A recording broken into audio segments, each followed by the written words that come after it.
उठ गया सबसे बड़े झूठ पर से पर्दा। जी हाँ, इस वीडियो में मैं सारे प्रूफ के साथ आप लोगों के साथ बात करूंगी और हो सके जितने भी लोग, चाहे वो यूट्यूबर और रिएक्शन चैनल वाले हों या आम जनता हो, मैं उनसे गुजारिश करती हूँ, अपील करती हूँ कि सभी लोग इस चीज़ पे आवाज़ उठाएं और पूछें, ना कि सिर्फ सास ससुर से पूछें, यहाँ तक कि सपना से भी पूछने का हक आपको है। तो आप लोग पूछ सकते हैं इस बारे में। किस बारे में? आप वीडियो एंड तक देखिएगा कि सपना ने इतना बड़ा झूठ अपने ही व्यूवर्स, अपने ही सब्सक्राइबर से कैसे बोल सकती है, कैसे इसने सास ससुर को कहीं का नहीं छोड़ा है, सब कुछ कैसे इसने लूट लिया है, वो मैं अभी आपको यहाँ पे बताती हूँ।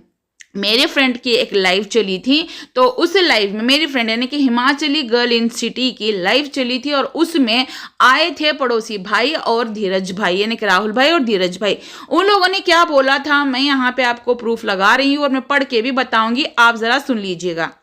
तो धीरज भाई यहाँ पे कहते हैं जो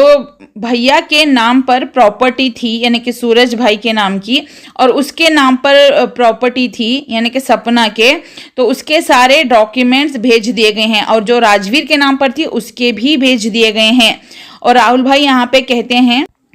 कैमरे का DVR सपना के कमरे में लगा था, उसे 2 महीने पहले ही सपना ने तार खींच दिए थे तो कैमरा बंद थे 2 महीने से, और बोल दिया कि कैमरे खराब हो गए हैं। जो प्रॉपर्टी उनके और राजवीर सूरज के नाम से थी उसके पूरे डॉक्यूमेंट सपना को अंकल जी ने भेज दिए हैं। और आप लोग बताओ, जो प्रॉपर्टी सपना के नाम है या सूरज भाई के नाम है या राजवीर के नाम है, उसे उस प्रॉपर्टी को अंकल जी कैसे बेचेंगे? भाई वो तो बेच ही नहीं सकते ना। मुझे हेट से कोई प्रॉब्लम नहीं है, मेरे पास जो है मैं वही दिखाता हूँ। आंटी के साथ उस दिन जो भी हुआ, तो वो जो घर के अंदर हुआ, पहले हुआ,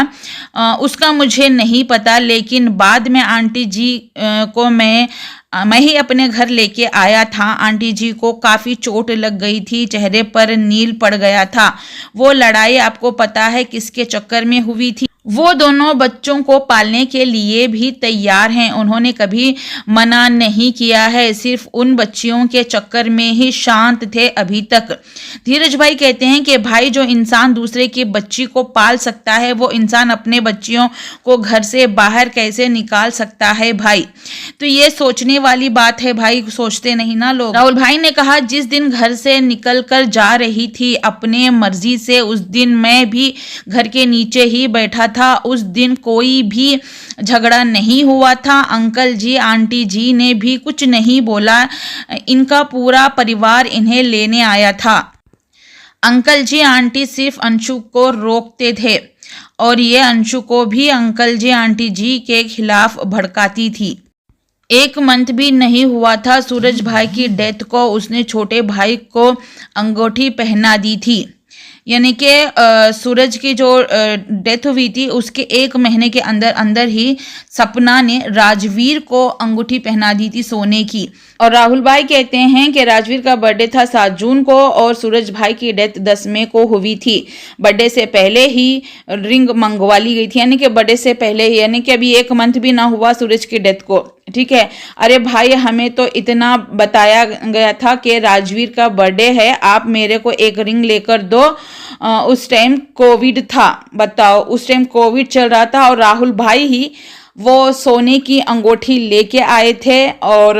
वो अंगूठी सपना ने राजवीर। तो जैसे कि आप लोगों ने यहाँ पे देखा, सुना, जो कुछ भी यहाँ पे कमेंट आपने देखे होंगे, पीनू एंड समर्थ व्लॉग जो है राहुल भाई उन्होंने और धीरज भाई ने यहाँ पे कमेंट में बताया भी है कि कैसे सूरज की डेथ को 1 महीना भी कंप्लीट नहीं हुआ था, उसके अंदर अंदर सपना ने अपने ही देवर यानी मोनो भैया जिसे बोलती थी, उनके लिए पड़ोसी द्वारा एक अंगूठी सोने की मंगवाई गई है। ठीक है, और आप लोग देख रहे होंगे स्क्रीन पे कि यहाँ पे जो है राजवीर ने वो अंगूठी पहन रखी है। ये पिक जो है वो राजवीर और सपना की शादी के पहले की पिक थी, जो कि मैं उसके व्लॉग से ली हूँ। आप देख सकते हैं आरो कितनी छोटी थी उस टाइम, ये 1 महीना भी कंप्लीट नहीं हुआ था सूरज के डेथ को, तो उतने ही दिनों के अंदर अंदर इसने सारा गेम कर दिया। आप लोगों को पता है इन इनकी जो सगी है सपना की, जिसको हम सगी कहते हैं, वो लास्ट 2 साल पहले, जो 1 साल पहले जब सूरज की डेथ हुई थी और राजवीर के डेथ के बाद जब वो व्लॉग बनाती थी और जो बातें बोलती थी, आज मुझे लग रहा है वो जो सगी बोलती थी वो सारी बातें बिल्कुल सच्ची और सही बोलती थी। उन्होंने सच सच्ची बोला है, क्योंकि यहाँ पे साफ साफ लग रहा है कि बहू रानी ने छोटे बेटे को भी अपने जाल में बखूबी फंसा लिया था, क्योंकि उसको डर लग गया था कि अब मेरा पति तो चला गया, अब मैं यहाँ से चली जाऊंगी या फिर मैं यहीं रहूंगी तो राजवीर की शादी किसी और से करा देंगे तो सारी प्रॉपर्टी हाथ से चली जाएगी। अब जहां तक प्रॉपर्टी की बात है गाइस, यहाँ पे कमेंट्स आपने पढ़ लिए होंगे कि पहला ही कमेंट मैंने पढ़ के बताया था कि धीरज भाई ने ये बोला है कि जो भी प्रॉपर्टी के कागजात जो है डॉक्यूमेंट्स अंकल के पास थे, यानी कि जो सूरज भाई के नाम पे थी, जो राजवीर भाई के नाम पे थी और जो खुद सपना के नाम पे थी, वो सारे प्रॉपर्टी के डॉक्यूमेंट्स जो है अंकल ने भिजवा दिए हैं। अब अंकल के पास कुछ भी नहीं है, अंकल के पास वही है जो घर में वो रह रहे हैं, और या तो उनके बाप दादा का जो भी उनके नाम पे है वो उनको मिला होगा, जो वही है। बाकी जो भी सूरज और राजवीर के नाम और सपना के नाम का था वो सारे पेपर्स उसको मिल चुके हैं। आप लोग यहाँ पे खुद सोचिए कि ये जो औरत है आप लोगों से कितना बड़ा सच छुपा रही है। और रिसेंट जो 2-4 दिन पहले की वीडियो थी इसकी, उसमें जो इसने अंशु को बहुत खूब सुनाया था, सास ससुर को सुनाया था कि मैंने तो सब कुछ छोड़ दिया, वरना मैं कोर्ट में जाती, मैं केस करती, मैं वो करती, मैं ये करती। और बहुत सारे लोग हमारे वीडियो के नीचे कमेंट करते हैं जो सूरज और राजवीर का है वो सपना और सपना के बच्चों का है, उनको मिलना चाहिए। तो गाइस कांग्रेचुलेशंस, आप लोगों को मुबारक हो, सपना को उसके दोनों हस्बैंड और उसकी खुद की प्रॉपर्टी मिल चुकी है, मगर आपकी प्यारी प्यारी सपना जो है आपसे सारी बातें छुपा रही हैं। तो आपको राइट बनता है, आप सपना के वीडियो के नीचे जाके प्लीज उनसे सवाल जरूर पूछेगा कि सपना बाजी, दीदी, आपी, जो भी आप बोलते हो, ठीक है बहन, सब आप बोलो और बोलो कि प्लीज जो आप यहाँ पे बातें हो रही हैं, क्या ससुर जी ने आपको राजवीर सूरज की और आपकी प्रॉपर्टी के पेपर्स भिजवाए हैं या नहीं, उनसे सवाल जरूर कीजिएगा। क्योंकि कार वाले चीजें भी सास ससुर ने और अंशु ने ही बाहर निकाली थी, सास ने नहीं, ससुर, अंशु और राहुल भाई ने ही बाहर निकाली थी, बताई थी पब्लिक को। तो पब्लिक ने वीडियो पे वीडियो बनाई और बहुत ज्यादा उनको कमेंट आए, एक वीडियो पे तो बहुत ज्यादा कमेंट आए, तो दूसरे दिन उसने वो व्लॉग बना के डाल दी कार वाली, ठीक है। तो इसी तरीके से आप अगर वहां पे उसको पूछेंगे, आपका हक बनता है, आप लोग उसके हर दिन व्लॉग देखते हैं, वीडियोस देखते हैं, इतना बड़ा झूठ जो इसने बोला है, रोज रोज बोलती है, इतना बड़ा सच आपसे छुपाई है। तो गाइज आप लोगों को पूछने का राइट है, जो आप लोग हमसे पूछते थे तो क्यों नहीं बोलते, क्यों नहीं बोलते, देखो हमने यहाँ पे आपको सबूत के साथ बोल दिया है कि पहले भी हमें पता था, पहले भी धीरज भाई मेरे लाइव में आके बोल के चले गए थे और राहुल भाई ने भी अपने वीडियो में ये बात बोली थी कि प्रॉपर्टी के डॉक्यूमेंट जो है अंकल जी ने भिजवा दिए हैं, जो उनके हैं, यानी कि सूरज, राजवीर और सपना के, वो भिजवा दिए हैं। मगर जो अंकल आंटी के नाम का है, वो अंकल आंटी ने जो बनाया है शिवपुरी का घर, वो उनके नाम का है, अब वो उन्हीं का है, मगर उसमें भी जो है वो पोतियों का हक जरूर मिलेगा। तो अभी जब तक के दादा दादी जिंदा हैं, पोतियों को अभी उनका हक नहीं मिलेगा, जब तक दादा दादी हैं, ठीक है। उनके अगर वो चाहेंगे तो बच्चे 18 साल के होने के बाद वो कर सकते हैं,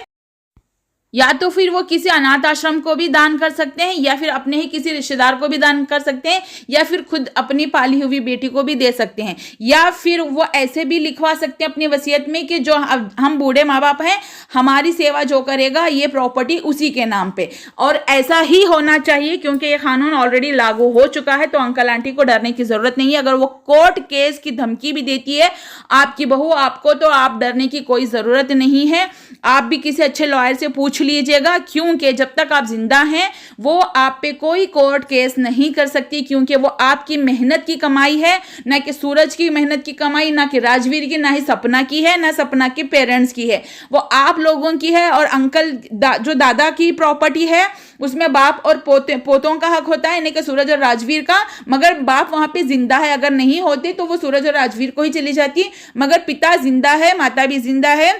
तो वो अभी भी उन्हीं की है, तो उसके लिए वो लड़ नहीं सकती, इसीलिए वो खामोश है, वरना वो जो कोर्ट कचहरी की धमकी दे रही है वो नहीं कर पाएगी। ठीक है। और अंकल आंटी आपको डरने की जरूरत नहीं है, क्योंकि जो इल्जाम है वो अंशु के ऊपर लग रहा है, धीरज के ऊपर लग रहा है और राहुल भाई के ऊपर लग रहा है, आपके भाई भाभी, आपकी बहन मौसा जी, सबके ऊपर इल्जाम लग रहा है कि ये सारे लोग जो है मक्खियां हैं और आप जो है वो शहद हो, और शहद के आगे पीछे जो है मक्खियां भिन भिना रही हैं, यानी कि प्रॉपर्टी के लिए। तो इन सब पे इल्जाम लग रहा है। ऐसा ना हो कि सब लोग डर के आपको छोड़ दें अकेला, कि भाई ये हमारे ऊपर इल्जाम लग रहा है, हम ही पीछे हट जाते हैं, क्यों चाहिए हमें। तो देखिए उनके अंदर इंसानियत है, धीरज भाई, राहुल भाई, उनकी फैमिली, अंशु और उनके माँ बाप, सब में अंशु को थोड़ी सी अकल आ गई है, वरना अंशु तो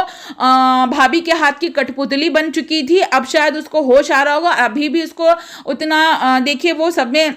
छोटी है आपसे, तो उसको अभी उतनी समझ है नहीं, टीनेज की है, अभी उसको वो समझ नहीं आएगा, घर गृहस्थी, दुख दर्द, उतनी फीलिंग्स उसको नहीं होगी। हाँ उसको है फीलिंग्स, मगर वो नहीं होगी जो अभी आपको हो रही है। ठीक है। उसको और आगे कुछ दिन जाना है, जब वो माँ बनेगी या फिर वो किसी और के घर जाएगी या फिर उसके साथ कुछ होगा, तभी उसको फील का एहसास होगा, और ऐसा कुछ उसके साथ ना हो, हम तो यही दुआ करेंगे। बस अंकल आंटी भले ही वो द रोड का मामला सामने आ जाए, आप तब भी वो मामला सामने लेके आना, मगर इस प्रॉपर्टी का जो भी मैटर है, जो परसों आपकी बहू ने वीडियो बना के गई है, ये बोला कि मैंने छोड़ दिया, तो आप आके सामने अपना पक्ष रखिएगा। आपके पास राहुल भाई का चैनल है जो राहुल भाई ने बनाया था जेरी के डेथ के टाइम, तो आप उस चैनल पे अपना पक्ष रख सकते हैं। आप भले अंशु के चैनल पे ना रखो, आप राहुल भाई के चैनल पे अपनी बात रख सकते हैं, क्योंकि आपका अपना फंडामेंटल राइट है अपनी बात रखने का, तो आप उस राइट का पूरा फायदा उठाओ, आपका हक है। आप बोलो आके सोशल मीडिया पे कि मैंने जो है, जो भी आपने दिया है, जितना भी आपने दिया है, जैसे यहाँ पे राहुल भाई और धीरज भाई ने बताई है बात, वो सारी बात आप पब्लिक के सामने जरूर, क्योंकि मेरी उस फ्रेंड की लाइव के बाद और मेरी इस वीडियो के बाद और भी बहुत सारे रिएक्शन चैनल वाले वीडियोस बनाएंगे, उन सारे वीडियोस के बाद बहुत सारे नेगेटिव्स जो आपके ऊपर नेगेटिव वीडियो बनाते हैं उनकी सारे वीडियोस भी आएंगे। उनका भी राइट बनता है कि वो भी आपसे सवाल करें, और हमारा भी राइट बनता है कि हम भी आपकी बहू से सवाल करें। इसी तरीके से उनका भी हक बनता है, तो इसीलिए आप उनके सवालों के जवाब देने जरूर आइएगा, क्योंकि राहुल भाई से भी ऐसे सवाल पूछा जाता है कि दारोड के मामले में तुम क्यों बोल रहे हो, अंकल आंटी क्यों नहीं बोल रहे, वो चुप क्यों है। तो परसों जो वीडियो उन्होंने डाली उसके लिए भी बहुत सारे सवाल उठे हैं, तो ये सवाल उठना जाहिर बात है, क्योंकि उनको भी अपना फंडामेंटल राइट है कि वो क्वेश्चन उठा सकते हैं। तो जैसे दारोड के मामले में एफआईआर करके आपने जवाब दिया था अंकल, वैसे ही इस बार भी आप जो है पड़ोसी के चैनल पे ही भले क्यों ना हो, या धीरज भाई के या अंशु के, भले उन दोनों के चैनल पे ना देके सही पड़ोसी भाई के चैनल पे तो आप अपना जवाब दे, क्योंकि आपकी बहू जो है बार बार एक ही सवाल बात बोलती रहती है कि मैंने सब कुछ छोड़ दिया। क्या छोड़ा, क्या पाया, जो उसको पता है और आपको पता है, जो आप दोनों में से कोई नहीं बता रहा है, और वो आप पे इल्जाम लगा रही है। तो इस चीज को आप क्लियर कर दीजिएगा। तो गाइस वीडियो पसंद आई है तो लाइक एंड शेयर सब्सक्राइब जरूर कीजिएगा। मिलते हैं इसे नेक्स्ट वीडियो के लिए, और अंकल प्लीज इस बात का जवाब जरूर देना आप।